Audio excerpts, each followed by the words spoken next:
إسرائيل يجب أن تسقط وستسقط إن شاء الله. ইরানের রাজনীতিতে খামেনির কথাই হলো শেষ কথা। কিন্তু কিভাবে খামেনি ইরানের রাজনীতিতে এত প্রভাবশালী ব্যক্তি হয়ে উঠলেন?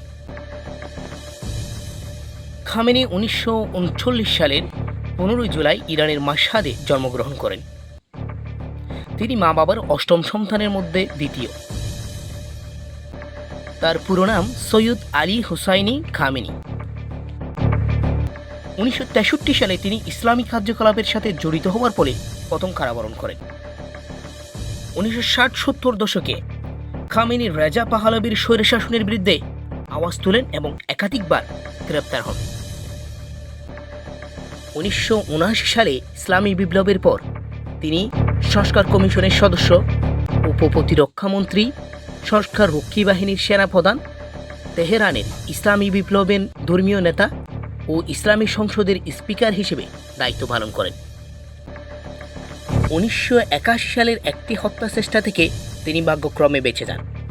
যখন তিনি সংবাদ সম্মেলন করছিলেন তখন তার কাছাকাছি থাকা একটি টেপ রেকর্ডার বোমা বিস্ফোরিত হয়, যার ফলে তার ডান হাতের কার্যক্ষমতা সারা জীবনের জন্য হারাতে হয়। 1981 সালে 4 জুন রুহুল্লাহ খোমেনির উত্তরসূরি হিসেবে ইরানের সর্বোচ্চ ধর্মীয় নেতার নেতৃত্ব গ্রহণ করেন। সর্বোচ্চ নেতা হওয়ার পর থেকে খামেনি ইরানের সীমান্ত ছাড়িয়ে আঞ্চলিক প্রভাব বিস্তারের চেষ্টা করতে থাকে।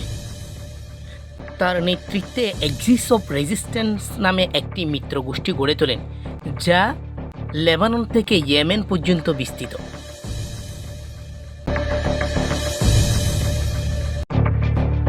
ধীরে ধীরে তিনি হয়ে ওঠেন ইরানের সর্বোচ্চ ক্ষমতাধারী ব্যক্তি।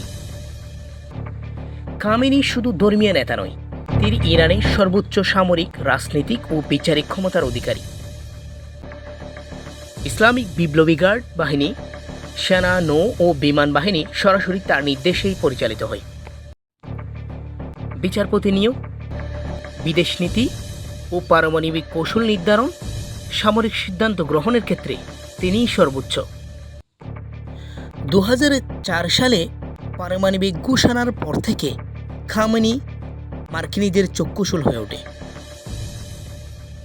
ইরাকি গণহত্যার জন্য 2007 সালে খামেনি তৎকালীন মার্কিন প্রেসিডেন্ট জর্জ বুশ এবং মার্কিন কর্মকর্তাদের অভিযুক্ত করে গণহত্যার বিচারের আহ্বান জানান। এভাবে খামেনি মার্কিনীদের চক্ষুশূল হয়ে ওঠেন, যার ফলে মার্কিনীরা খামেনিকে ক্ষমতাচ্যুত করার জন্য নানা পরিকল্পনা এবং বিপ্লব ঘটানোর চেষ্টা করেন।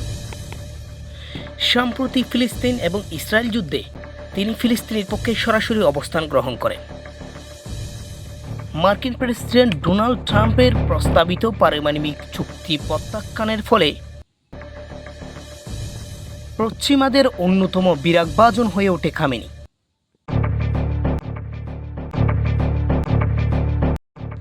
কিন্তু দৃঢ়চেতা খামেনি কখনো মাথা নত করেননি, এগিয়ে চলেছেন দৃঢ় চিত্তে।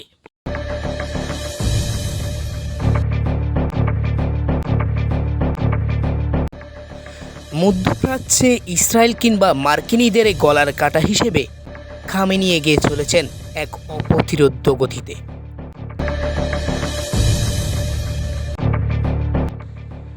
দৃঢ় চিত্তে অন্যায়ের কাছে মাথা না নোয়ানোর এক অনন্য উদাহরণ হয়ে থাকবে খামেনি।